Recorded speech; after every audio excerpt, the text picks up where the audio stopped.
you see this in Paul's sexuality as well. Paul is very much, in my opinion, he's suggesting, one, that passion is for the dirty, dirty Gentiles. Yes. Because sex is supposed to be holy and with honor, not with the passion of desire. So you need to be playing none of this Luther Vandross in the bedroom. You're gonna be playing the Mormon Tabernacle Choir, and that's it.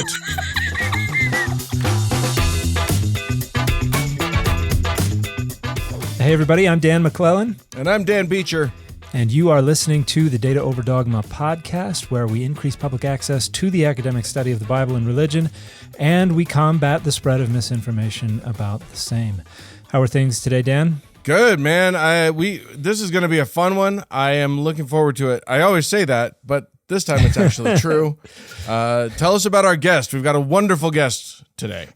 Today we're talking about a friend of mine. I've been involved in a little group of scholars that include Dr. Jennifer Bird, who is a public scholar of the New Testament and early Christianity, and just released a phenomenal book entitled Marriage in the Bible, What Do the Texts Say? And dun, dun, dun. Dun, dun, dun. Yeah, I think the audiobook comes with...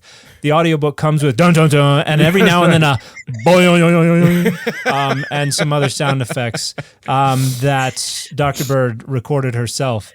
But we're here to talk about this book and to talk a little bit about what the public needs to know about marriage in the Bible, and how it is quite a bit different from the way we tend to think about it and the way people tend to argue about it. Yeah, Jennifer Bird, welcome. Thank you for joining us today.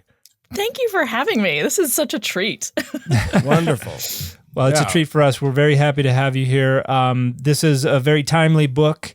I think this is something that it is information. It's filled with information that a lot of people in the public don't really have. But I don't know. It kind of seems unnecessary because we all know one man, one woman, we're done. I don't know why do we need to have a whole book on this? A whole book I thought about it was one man, one vote. But that's different. That's a different thing, Dan. Yeah. Okay.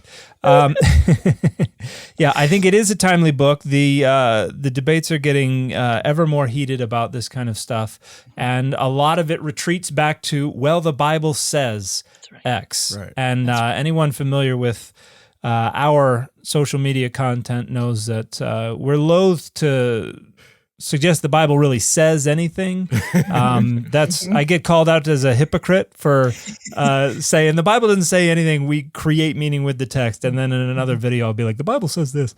So it's like, look, you want every single video to be like, as we create meaning with the Bible, we produce it.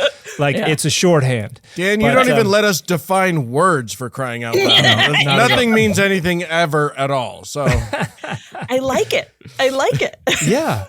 I think a lot of scholars are like, I've got no problem with this. Exactly. Yeah.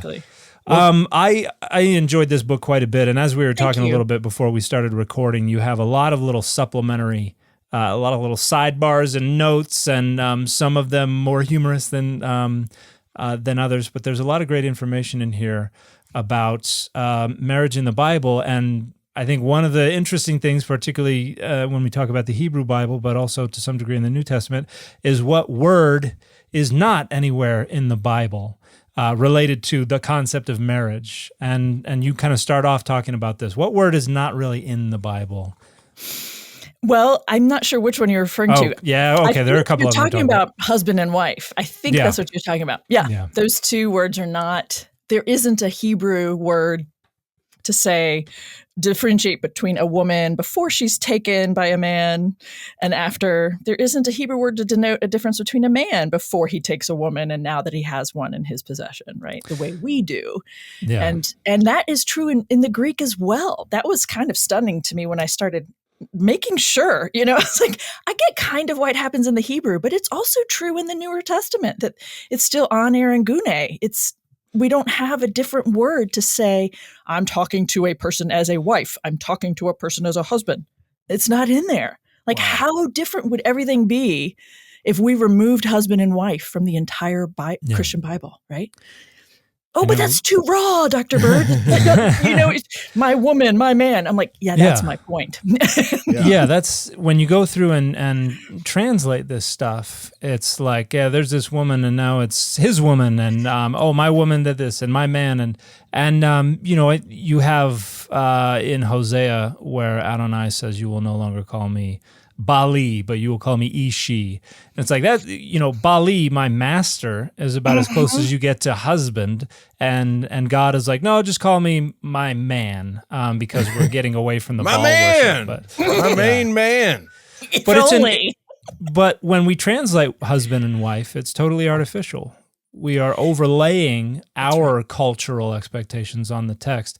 And that includes also the word that is frequently translated to marry. You mentioned it before. Right. What is that verb? That one was the big one for me personally. And then I saw the woman wife thing in Genesis 2:24. But the verb, I don't have percentages, but the verb that is the most common verb used in the Hebrew Bible that is translated as marry is to take. And there are 3 or 4 other verbs that I address in chapter 5 that are also kind of lesser used, but they also are, I think, even more objectifying of women, right? So they're, like you said, a reference to Baal, or, some form of he will dominate over her kind of a verb, right? So, and the issue I hear people kind of push back on, which I always appreciate, is when it says to take, right? A man goes and takes a woman and now she's his. Well, we say that in wedding ceremonies today. Do you take this man? Do you take this woman? I'm like, yeah, but it's not the same, right? We're not talking about a mutuality, and we aren't talking about this kind of, do you take into your embrace and share your lives together in a loving and mutually supportive way? No, it's the same thing. It's the same verb that's used when God commands Abraham to take his son and go sacrifice him. It's the same take, right? It's just take. And that's what we see with the rape of Dinah. It says he took her, lakach, and lay with her. Right. And then other times it's chazak, to seize or to grasp, or other times it's tafas, also to seize or to grasp. And that's always about, or that's in reference to sexual assault, but there's a very thin distinction between the two. Right. There's also a verb, the yashav, but it's, kind of forcing a person to live with you, right?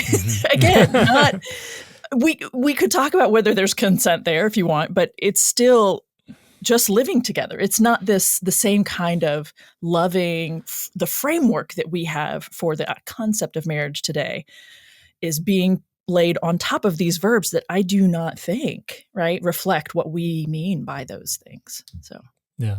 And I think you raise an interesting point as well about there's a directionality, there's a power differential here, and this goes to the fundamental conceptualization of sex in the ancient world. Sex was not a mutual activity that two consenting agents engaged in together. It was something that an agent did to an object. Yes. There was a hierarchy of domination, and the man was at the pinnacle of that hierarchy, and so the person underneath them on that hierarchy was the sexual object on which they acted, and the will, the agency of the object was just immaterial. It did not matter. Precisely. That's why we keep saying, we keep seeing that he goes into her and he does this thing to her, right? And all of the language.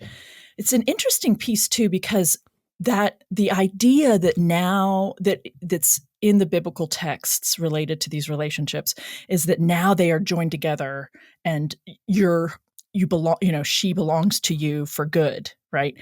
And we perhaps see some sort of trying to tend to this relationship in a kind way, but it's still founded on this idea, right? This basic idea that a man is taking a woman, marking her as his territory by the act of sex, right? I remember the first time I used that language at the church that I grew up in. So I went back as a scholar 30 years later, and I'm looking at these people who taught me Sunday school, and I made this comment about marking his territory, and one of the guys just went red in the face. He said, "You sound like you're referring to a dog peeing on a tree." And I said, "That's exactly what I meant. That's what I wanted you to take from that." Yeah. And the active-passive thing too about sex in general, in the ancient world, right? We still see it in the time of the first century. It's not like Jesus and the folks then are thinking about it differently necessarily. It's a really important piece of the picture to me. This, the way sex is talked about, and therefore who's at fault and all those other pieces. But Dan, I think you had a different thing you wanted to say next, so didn't want to interrupt you there. No, look, this is all about you. We don't want to interrupt you. No, it's good. We didn't prepare a show, so we're counting on you for the content. You're all we got. Awesome. Well, okay. It occurs to me, it's funny because I've heard people when they talk about like the 10 Commandments, and it seems like there's this huge omission of like, they've got all of these main things, but there's no sense of like, thou shalt not rape in that, which seems to a modern person like there's a big omission. But was there even a concept of that? It sounds like what we're talking about here is, the objectification, the total objectification, at least of women, in that time period. Yeah. I don't know if there's an actual verb, Dan, the other Dan, Mac, you probably know if there's a verb that is typically translated. I think I tried to look into it once and it's hard to follow for rape specifically. So the closest I think you get is ana, which is to violate. But that has to do with the woman's basically viability as a commodity. Right. And because it is very transactional, and the legislation that has to do with sexual assault treats it as a property crime. It is not the agency, the autonomy of the victim. It is the fact that this basically spoils her as goods, either for her father, who stands to benefit from her marriage through the bride price, or her husband, who is her owner, more or less. Right. The issue of, yes, have you spoiled the goods? Yeah. And, one of the things I try to talk about is around this concept of virginity, right? This human construct of labeling a female body specifically as one thing, and at one point that is actually changed, right? That's the way it's talked about, and there are people who still talk about it that way. I think today, just to be clear, I think today people talk about it two different ways. They talk about I am a virgin, as in I haven't done that yet, but then they also talk about losing one's virginity. And that's the piece that is very biblical to me, right? That's the piece that the Bible talks about, this state that can be lost or changed or whatever. And that is fully human construct as an element of controlling women's bodies. I mean, there's and the more you look into this, or at least the more I think about it over the years and look into the physiology behind it, right? Like this concept that a woman needs to show proof of the evidence of her virginity on the night that she is taken, right? And the man sleeps with her, right? Well, what's the evidence? We all know, right? We know, right? The evidence is that she bled. Like, okay, let's talk about that, right? The evidence of a woman's air quotes virginity is the fact that her hymen just wasn't prepared. That's it, right? There's no, this is a violation. This is a small form of violence being done to a woman's body that doesn't need to happen. But that's all of these ideas around claiming territory, being the first on the scene. I thought about like people that talk about, that the virgin mountainside with no ski, nobody's skied on it yet. And I want to be the first to ski on it. Like, that's what we're talking about, but with a woman's body. And in the book, I decided to get really raw about it all just to kind of make the point, right? We're talking about a particular part of a woman's body, whether or not a man has interacted with it, right? We're talking about her vagina. But the reason we care is both men's egos, right? In terms of,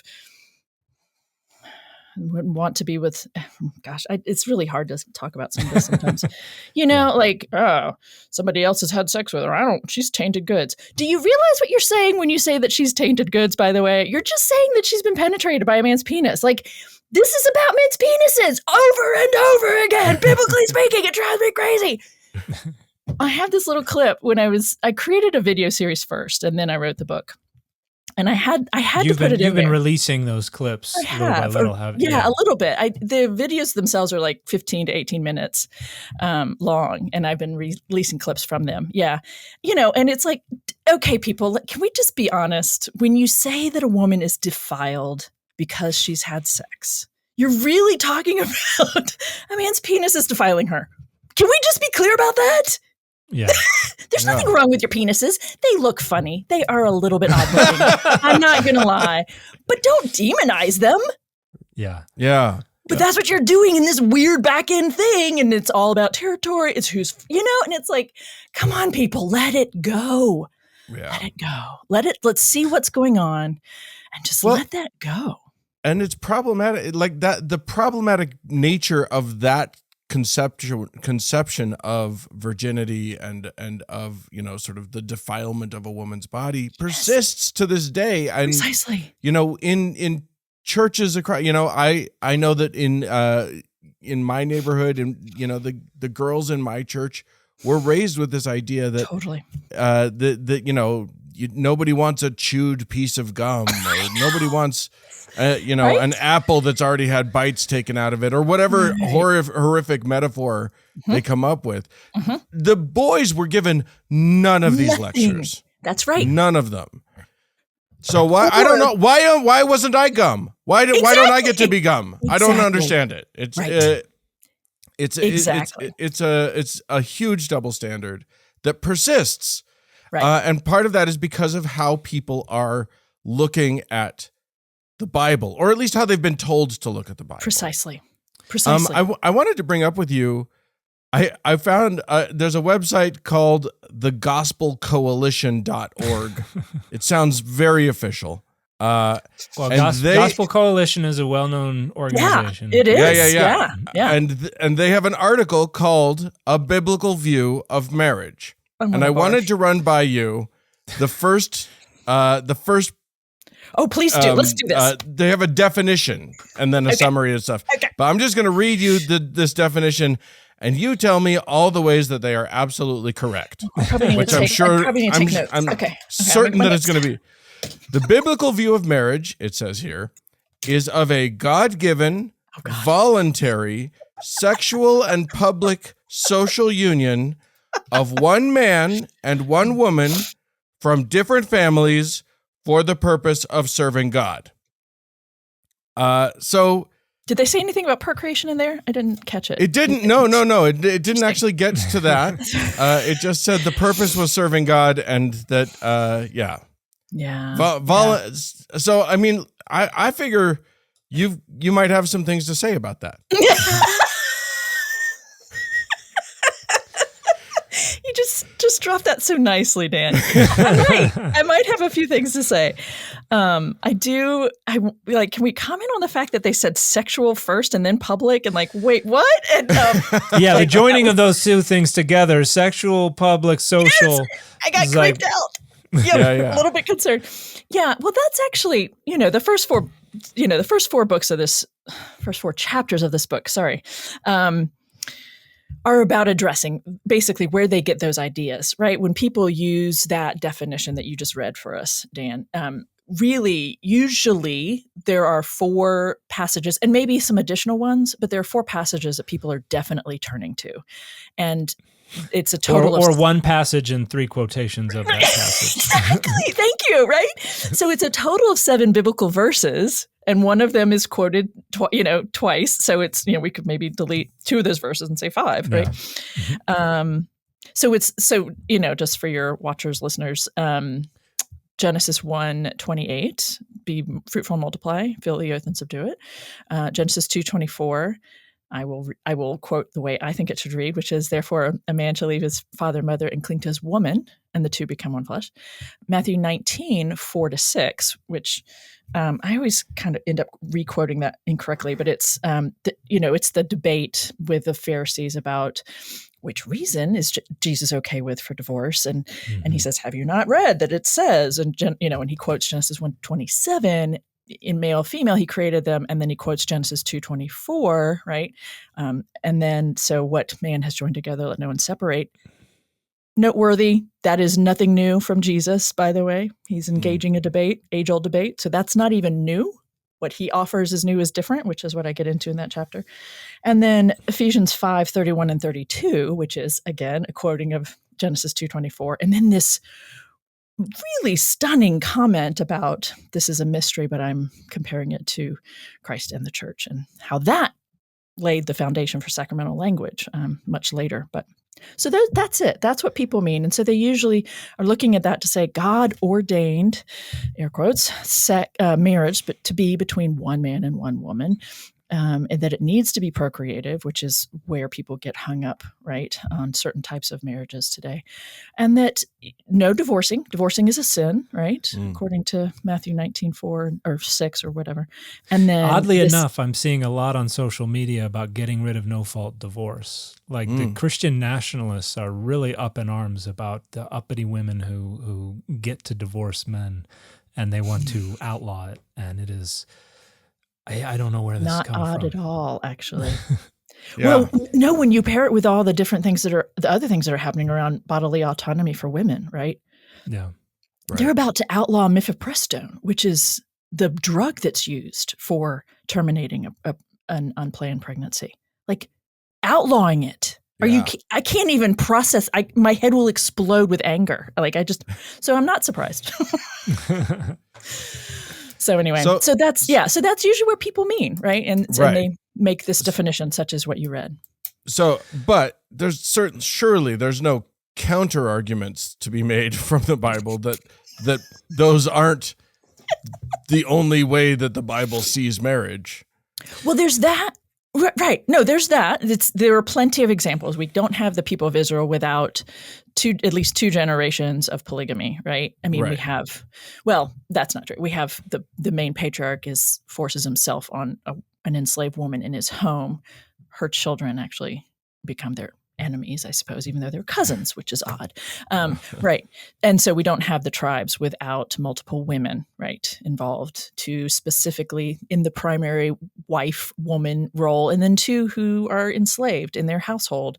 And we just look the other way at this particular example because it was necessary, and that was back then. But no, let's just be honest about that, right? What if you heard about neighbors of yours who were doing this? Or what if you thought about more recent countries or something establishing themselves this way, and this is how the head of the country did things? How would you think about them? Would you think about that differently than you have been taught to think about Jacob doing this kind of a thing? And you've been taught to excuse it, right? It sounds very Handmaid's Tale.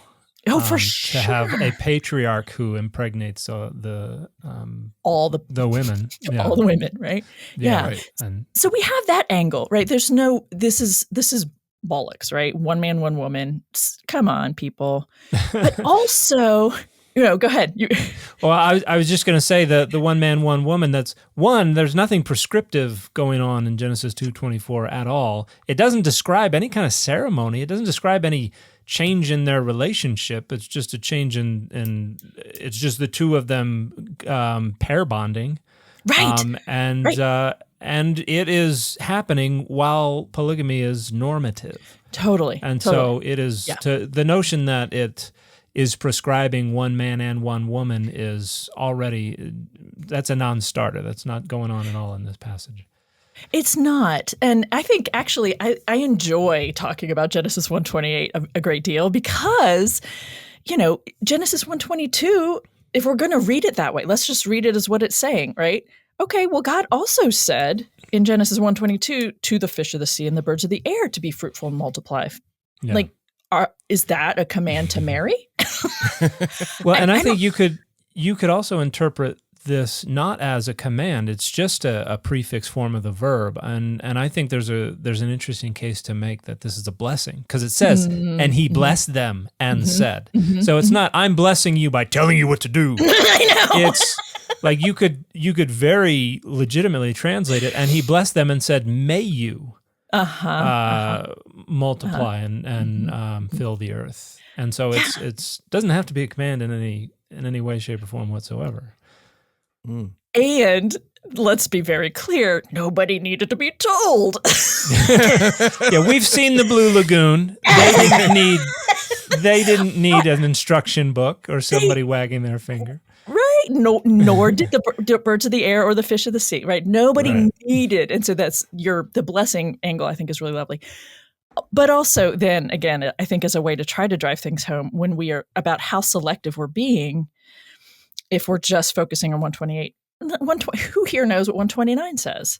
I happen to because I've been studying this, but it's the verse that says we should all be vegan.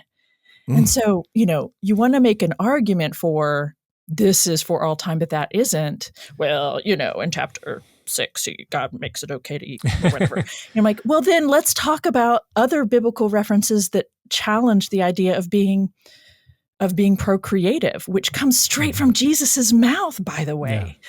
So we do have biblical challenges to this be fruitful command, and it's Jesus's. Like, why are we not taking that more seriously?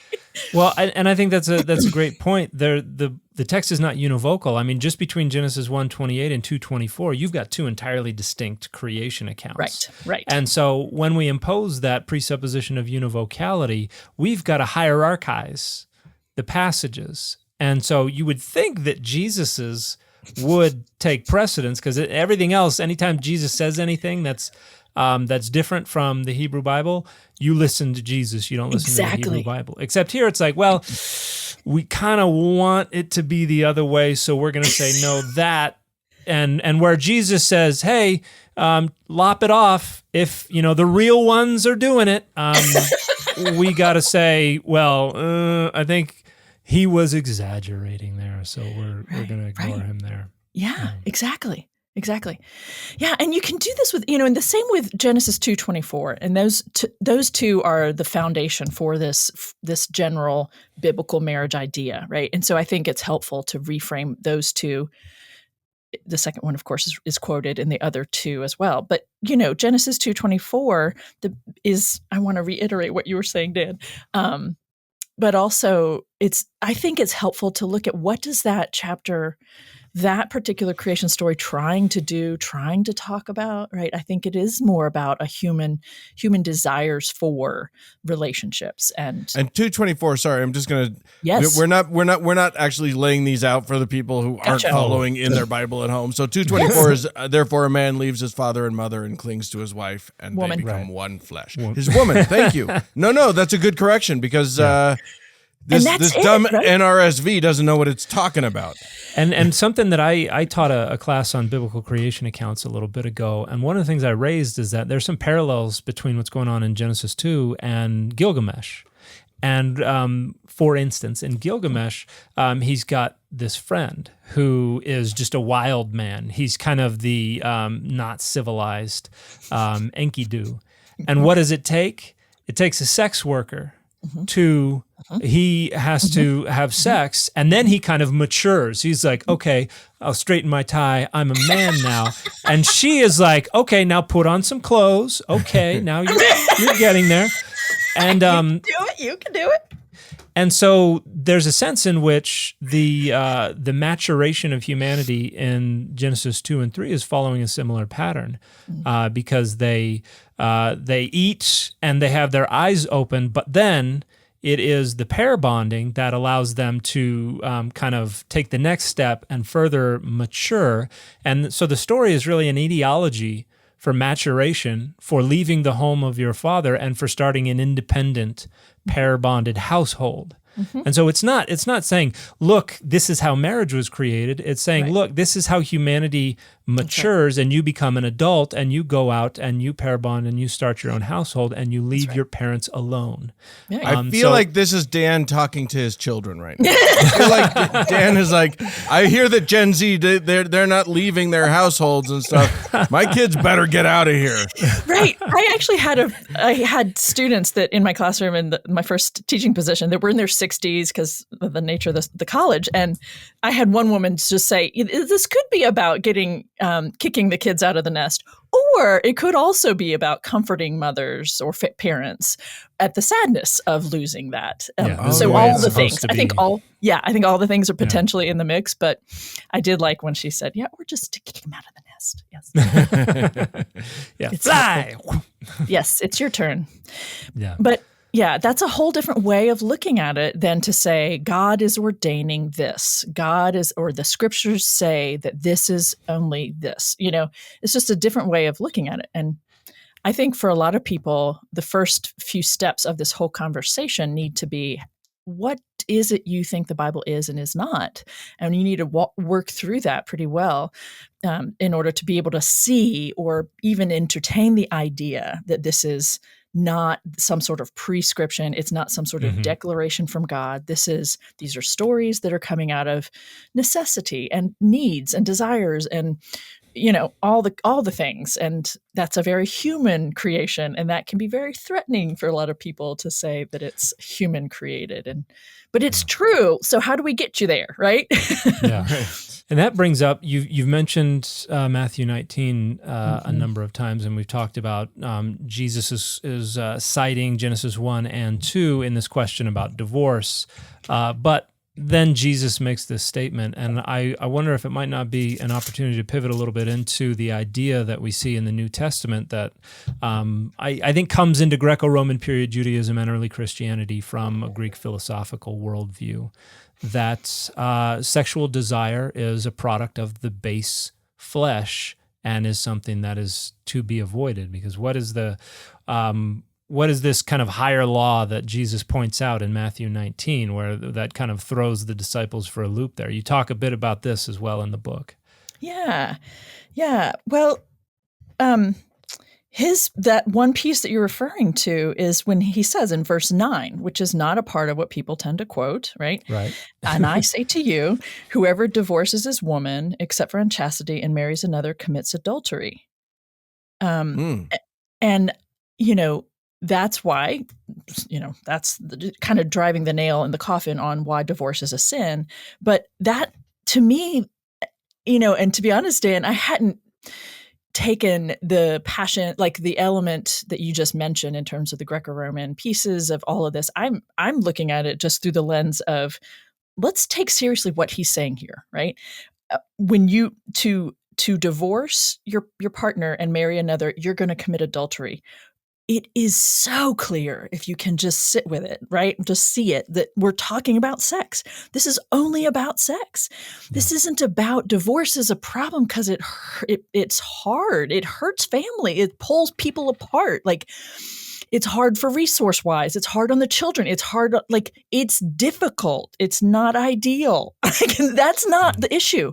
The issue is this man has claimed this woman, and now you're going to go cheat on it.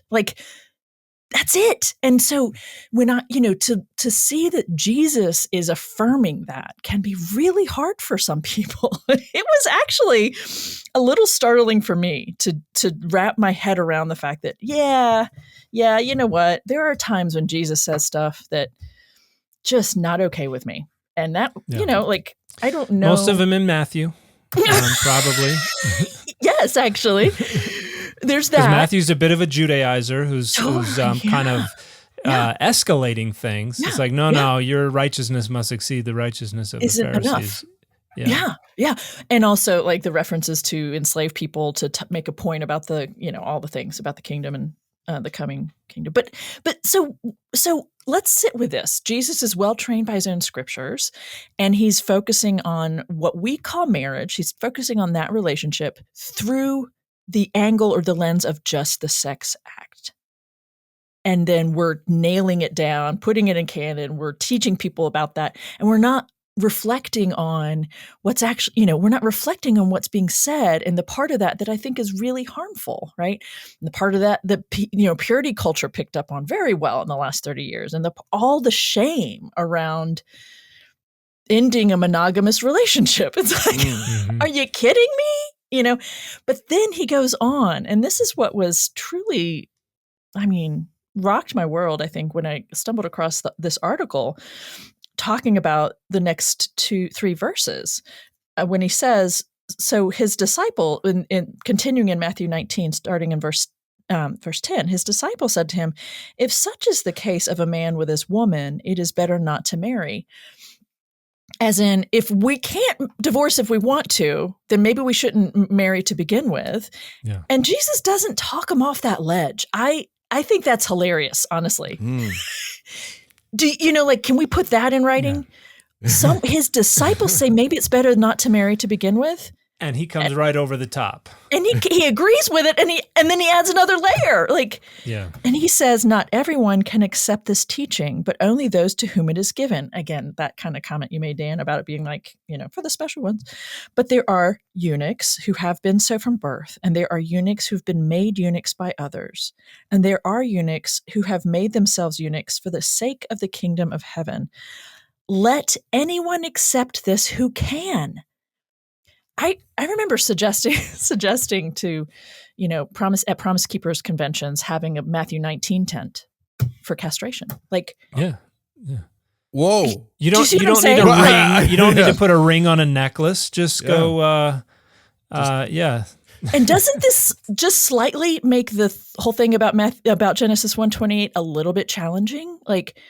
Procreate or cut them off. Which one is it? This is from Jesus. Yeah. Well, and you see this in Paul's sexuality as well. Paul is very much, in my opinion, he's suggesting, one, that passion is for the dirty, dirty Gentiles. Yes. Because sex is supposed to be holy and with honor, not with the passion of desire. So you need to be playing none of this Luther Vandross in the bedroom. You're gonna be playing the Mormon Tabernacle Choir, and that's it. But Paul, a lot of people have tried to find a concern for procreation in Paul, and it's not there. Paul could not care less about procreation because, like the author of Matthew, Paul's expecting everything to end. Yeah, to end. Which is why Matthew has, woe to the ones who are with child. Right. And so don't get pregnant. And Paul says, this is my rule in all my congregations. You stay in whatever conditions you were when God called you. And so sex is obviously not for procreation here. And so what is it for? I think Paul says, if you can't hack celibacy, go ahead and get married. And the sex should be prophylactic. It should be, good for keeping down the urges. Exactly. Put a lid on it, not where you get to indulge it. And then Matthew, or the author of Matthew, has Jesus basically endorsing the same idea. Hey, man, if you really want to be pious, this is the way to go. Yeah, and in the book, you talk about how scholars have long interpreted this as, it's like, well, it doesn't really make much sense if they're talking about actual willful castration. It seems like it's just a vow to a celibate life or something like that. But we have examples of early Christians who castrated themselves. It's absolutely taken seriously by people for the first 3 centuries. The very first. This was news to me. All these things is so fun to discover when you're not trying to prove anything, but you just sort of looking into it and you're like, oh my gosh. The very first decree at the Nicene Council, so the very first ecumenical council, right? Yeah. We all know about the creed that came out of it, but I didn't know. I don't think I read this in seminary. Point 1. Yes. And the very first point was, if you have castrated yourself, you cannot be a leader in the church. This is the year 325, people, right? It was so out of hand. That's kind of funny, little pun. That they had to make a comment about, they had to make a declaration about it. People were taking it seriously. And the other thing is, this isn't celibacy, right? Just because a man doesn't have testes doesn't mean he's not sexually active. Right. Newsflash, right? What that also tells us, though, is that people tend to think, I hope you're okay with me just being this blatant about things. Lay it out there, man. We'll worry about the advertisers later. Okay. Okay. They don't listen to the show. But also your comfort or discomfort here. But, when people say that because he doesn't have testes, he's not having sex, that tells us you were thinking of sex as one act, right? Mm-hmm. Penetrating a vagina or an orifice. And so that makes me really sad for all these people who have really dull sex lives. Do you know, it's more than that. And also sometimes men without testes can still get an erection. All of the different things. And then what this article I read by Hester, reminded me of, which was, that in the first century, eunuchs had reputations, right? Earned or not, they had reputations for being sexually active with both men and women. Mm. And women over the centuries very much valued having sex with eunuchs because of the, automatic, birth control. And then you also look at the way eunuchs are talked about in the writings. Again, their language is quite rude and denigrating, right? But this monstrous, third version of humanity, right? They're not fully male. They're not female. There's some of both. This is a third. It's not ever clearly said a third gender, but we're talking about human bodies that look like both or neither. And we're talking about humans who are believed to be sexually active with men and women. Like, even if that isn't what Jesus is getting at, right? Even if that wasn't on the mind of the writer of the Gospel of Matthew, yada, yada, yada, that is also being put out there on the table for us to consider, because he is affirming these people who were ostracized, who were, there's this piece to it all that is stunning to me that people do not take seriously. I remember having it. Oh, go ahead, Dan. I was just going to say, and everybody is negotiating with these texts, and so people are bringing their ideologies to the text, and no doubt, folks who were in that segment of society would have used this as a proof text for affirming their ideas about sexuality and these things and sex, and so. And I'm not aware of any indication that a bunch of Christians went around going, "How dare you? These people over there are misusing Matthew 19." And you mentioned Hester. For the listeners, I just want to mention that's David Hester, Journal for the Study of the New Testament, Eunuchs and the Post-Gender Jesus, Matthew 19:12, and Transgressive Sexualities is the paper that you referenced there. I think I actually make that article available on my website. Oh, okay. Yeah. I'm not sure if I should, but I have. So. Well, it's out there now. It's linked there. Yeah, it's linked there because it's so good. And he references really important other scholarship about sexualities and eunuchs in the first century. And it's great stuff in terms of other religious traditions and their use of and appreciation of castrated men. And so you might want to, I was going to ask you at the end of the interview, but tell everybody what your website is right now, just so that they can go and look for it. Thank you. Yeah, it's my full name. So it's Jennifer with 2 N's, Grace, Grace, Bird, BIRD.com. Okay.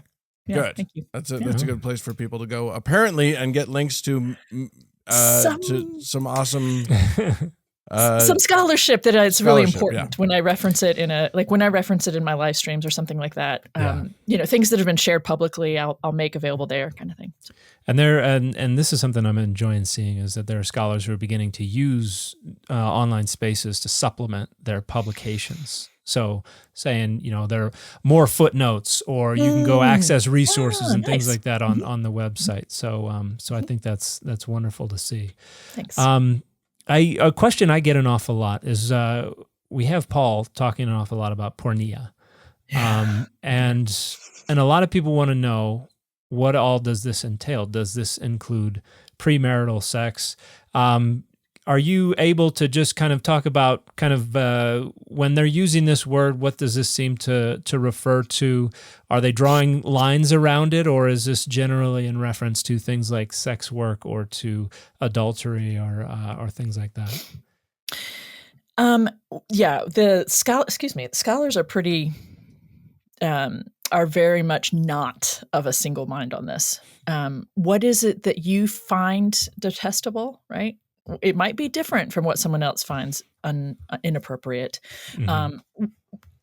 I have not yet seen someone who has been able to say porneia is this, and with any kind of definitive, respectable kind of a way. So, okay. So, right. Do they mean sex work? Do they mean sex outside of marriage? For those of us who don't have any ancient Greek, can we just say how has this word been translated in the various translations? Like, what are we most likely to see in our English translations when this word comes up? Sexual immorality, fornication. Fornication. That's the big one. Yeah, I think that's the most common one. It is. Yeah. Okay. And so what do we mean by that, right? What is it? Is it having sex in your car in public? Is it, right? I mean, I'm being serious though, like in a playful way, right? Like, well, yeah, what do you mean by that? For many people, this could mean oral sex, right, or anal sex, or intercrural sex. It could mean anything that is not what your social identity determines to be sex that I don't like, or sex that I find dirty. Beecher, that is exactly right. And when you see someone like Paul saying it, that just raises some fun questions, because man who he didn't like any kind of sex. Exactly. And he claims to not be having any. So why are we taking any advice on sex from him? Like, why? Yeah. And sure, he's probably drawing from his Hebrew Bible, concepts and ideas, and sure, what he's being exposed to as he travels around, the Roman Empire. Certainly he's going to be having, go figure, knee-jerk reactions, right, to some practices that he finds detestable. Yeah. But this is a guy who needed to relax a little bit, and he really needed to get some. We're taking sex advice from a guy who clearly gets the icks from all sex. Exactly. At least it seems that way. Yeah, and this raises a concern. A lot of people tend not to think about this when they're coming up with their rhetoric for defending their identity politics using the Bible as a proof text. But our understanding of morality is governed in large part by our own experiences. Totally. And a man who claims to be celibate, whether that's because he is asexual or because he is a widower who has sworn it off, or for whatever reason, this is a man who is not having the experiences that most other people are having, and yet presumes to dictate to them what is right and wrong based on his own perception of those things. And so I've got a number of videos on my channel that are basically like saying explicitly Paul's sexuality has absolutely no relevance. His sexual ethic has absolutely no relevance to us today, because it's built on a lot of these very outdated conceptualizations of sex as a base urge, a product of the flesh, which is evil, as opposed to the spirit, which is good, and in many ways is just rationalizing Greco-Roman Jewish conceptualizations of morality, which in many ways are phenomenally outdated and even harmful. Right. Exactly. And the question of sex before marriage as a sin also comes up a lot. And the two verses that people tend to turn to justify that belief that it is a sin is Genesis 2:24. Because the translation will say, therefore a man leaves his father and mother and clings to his, we're going to go ahead and get them married now because we know they're going to have sex next, right? But that's not what the Hebrew is actually doing, right? And it's just coming together. And then the Paul in 1 Corinthians 7, which I could turn to if you'd like me to, just to read it. But I think many people are familiar with the concept of what he's saying. I've talked to so many people in the last few months who were just, deeply shamed by these ideas, right? In 1 Corinthians 7, now concerning the matters about which you wrote, it's well for a man not to touch a woman. I mean, this is what you're talking about, Dan, right? People are starting to say, or not starting, but in this community, they're talking about maybe it's better for my husband and I not to have sex. We're holier. We will be, we are containing ourselves better. We are mastering our own passions in ways that we didn't before. And this is a good thing, right? And so somebody wants to know if that's true. And so Paul's response is, to address all the possible, iterations of how that might play out or what it might look like. But you get this, but because of cases of sexual immorality, again, Beecher, back to your question and your point, right? What exactly does Paul mean by that? Each man should have his own woman and each woman her own man. The man should give to his woman her conjugal rights and likewise the woman to her man. And that's all husband and wife in my English. And then, and that's used in very controlling ways. You belong to me, for the wife does not have authority over her own body, but the woman, but the man does. Likewise, the man does not have authority over his own body, but the woman does. This is awful, right? I do think they meant something mutually loving and supportive, but it has been used for sure over the centuries to, you're mine. You belong to me, woman. Yeah. You owe me sex whenever I want it. Yeah. Exactly. And I've talked to people who've been just, terribly beaten down by that they were supposed to. And I see it all the time online right now. It's kind of frightening. But the part that we're also talking about here is to the unmarried and to the widows, I say it's well for them to remain unmarried as I am. But if they are not practicing self-control, they should marry. For it is better to marry than to be aflame with passion. So that's the idea that people take to say, see, sex before marriage is a sin. I do think Paul is saying you should only be having sex in marriage, but he's also coming from this perspective of the way he's talking about bodies, passions, desires, and also the whole concept of around, marriages specifically being defined by sex, right? So that we're not talking about all the other parts of a relationship when we're talking about marriage. If you've got those are the two passages that people turn to say, see, the Bible says that, but people are dramatically overlooking a really important 2 chapters in Leviticus that lay out all of these different, relationships that a man cannot go have sex with, a woman it can't have sex with. People tend to focus on Leviticus 18:22 and Leviticus 20:13, because those are the ones that say, do not lie with a man as you lie with a woman. It's an abomination. One of them says to put you to death.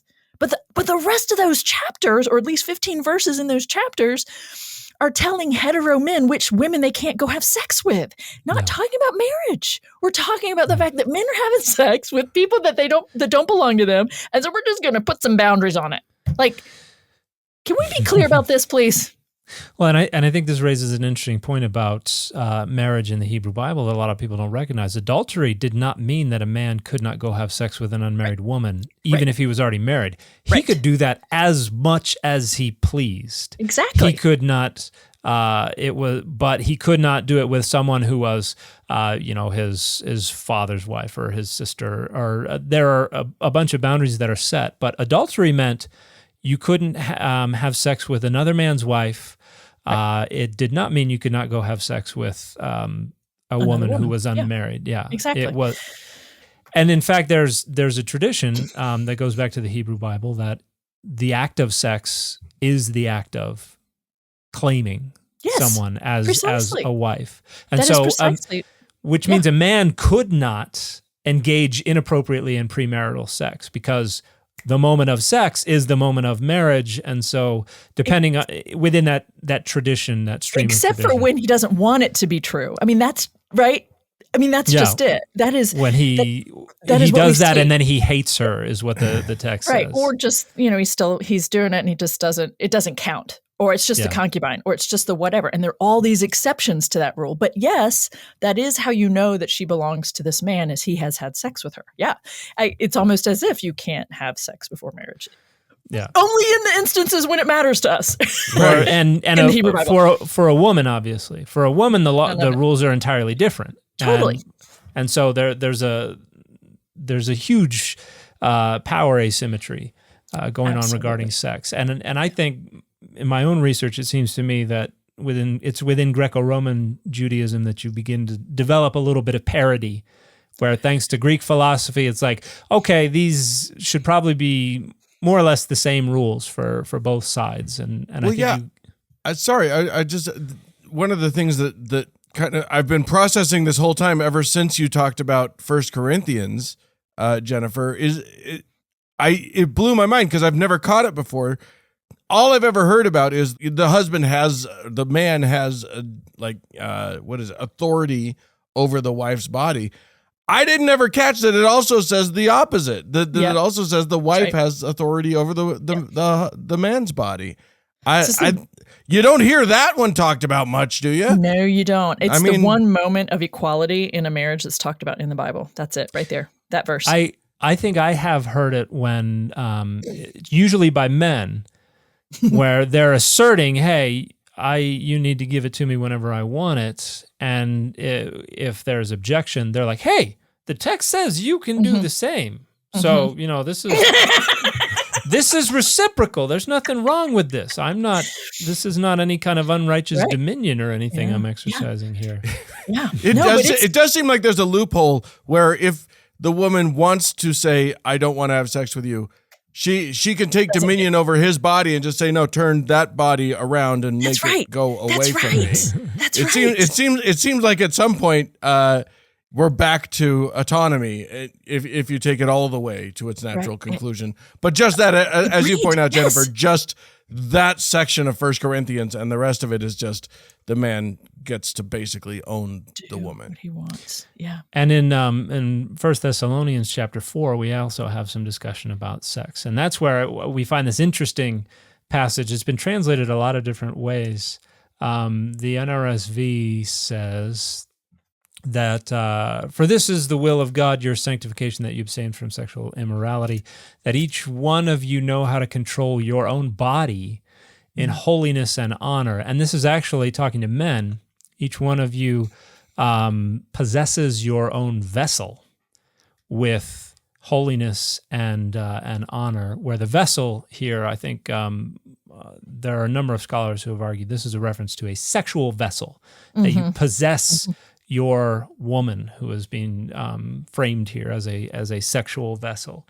So Paul plenty of times asserts that power imbalance, that this is still about a man dominating, possessing, taking a woman. So the passage in 1 Corinthians is not to suggest that Paul is an ally or asserts total equality, like Galatians 3 says there's neither man nor woman, but then you go over to other parts of Paul. Yeah, and it's very clear. Yeah. It's almost like this book doesn't always agree with itself. That's almost. Weird, almost as if it's definitely that. Yeah. Yeah. I wanted to bring up toward the end of the book, you talk a bit about Augustine and how Augustine thinks of sex as there's a lot of evil associated with sex, and Augustine is one of, if not the most influential Christian of the early centuries of Christianity. Yeah. Could you briefly talk about the influence that Augustine has had on how Christians think about sex? Sure, I'd be happy to. I have to say that I truly did not want to do this. I did not. As I was working on the first 4 chapters, I was like, I don't want to talk about Augustine. I don't like Augustine. I don't want to go there because I'd have to do it. I have to be careful and I have to be a good scholar, and I don't want to do that with his work, and I just don't want to do it. And so finally, I got to chapter 4 on Ephesians 5:31 and 32, and I was like, I can't ignore him any longer. So one of his treatises, one of his writings, is called "The Good of Marriage," and the good being a noun, not an adjective, right? The good things that come from marriage. And so he is needing to challenge or counter some people who are taking this whole celibacy thing, even celibacy within a marriage, they're taking it way seriously, and they're denigrating people who are having sex in marriage, even, and they're saying you're not as holy, you're not as good. And so there are 2 different groups of people in general that he's responding to specifically. But the fact that what he's doing is trying to explain to people that marriage is actually okay is actually in itself pretty stunning, I think, right? And so what is it that he says that justifies being married? Right? The reasons that it is okay to marry, or some of the goods of marriage. And so I'm just going to read his 4 reasons that marriage can be considered a good, or we would say a good thing, but the goods of marriage there are 4 of them. It is a good because of the procreation of children. It is a good because of the natural companionship between the 2 sexes. And he does mean asexually. He means that you 2 are good companions, because once you see, think of yourselves. Oh, there's a lot. Okay. He does mean that. It's good for the companionship. Number 3 is, it is a good because it allows the couple to turn their evil lust toward the honorable task of begetting children. And then... right? It's nice when you can use evil things for that honorable isn't it though? Yeah. And then the 4th is the combination of the first 3 leads to the tempering of the concupiscence of the flesh, which is to say enjoying sexual passion and or pleasure. So it's you need to temper that. You're not supposed to enjoy sexual passions or pleasures. And I'm quoting him here, for a kind of dignity prevails when, as husband and wife, they unite in the marriage act. They think of themselves as mother and father. Like, really take the romance out of this one. It's not not you, baby. It's, you're the mother of my children that I'm going to, whatever. So that's he's trying to prove to others that these are good things. Like, this is okay. This is what can make marriage okay. So no wonder the church has this just procreation can only be in marriage, because this is right. This is how it's all being justified and explained. And in that section, I called it a postscript, but I tried to help people who've never read Augustine see some of his ideas that undergird these four goods. It was, and I also outline the kinds of critical lenses, the kinds of things I was looking for as I read through this treatise, the Good of Marriage, just to see that the number of ways that he is presuming, he is assuming, he is pronouncing, right? All of these basic ideas that he's developed and that he's gotten from Paul, that he's gotten from scriptures, just so people can see how pervasive these, what I think are misinformed engagements with scripture, he is asserting as true, right? And then is building on them. And it includes his understanding of original sin, but it's more than that. And it's anyway, so I truly felt like I needed a shower every time I engaged his work. It was really quite difficult. I felt abused by it, like mentally abused emotionally by what he's writing, because of how many times and ways he would say something that was just, you need therapy, dude. That's what kept going through my mind. And yet that's where we get these ideas that are so deeply entrenched for people around sex is only for marriage. Procreate, children should only happen in marriage, right? That comes from him, and it's awful. Interesting. Yeah. Well, we could go on about this for decades. It is a ripe field for us to plow in. That was a tricky metaphor. That was a tricky metaphor. You know that men thought of anyway. Yeah, exactly. But Jennifer Bird, hopefully we'll have you on again. Thank you so much for joining us.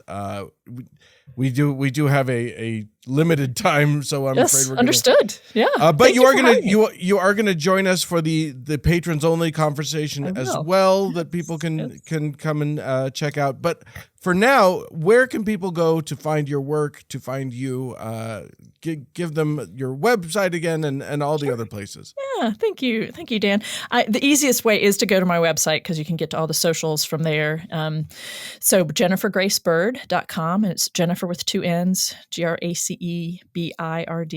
And I do a live stream once a week. I do little videos, not quite the same caliber as Dan McClellan, but I'm getting there. And the book is called, give us the title again. Yes, Marriage in the Bible. What do the texts say? Excellent. Yeah. Well, thank you so much for joining us. It's been a pleasure. Friends at home, if you would like to be able to hear our extra content with Jennifer, you can go to patreon.com/Data Over Dogma and join up as a patron. That also helps make the whole show happen. Or you can reach us if you want to reach out to us at contact@dataoverdogmapod.com. And other than that, we'll see you again next week. Bye, everybody.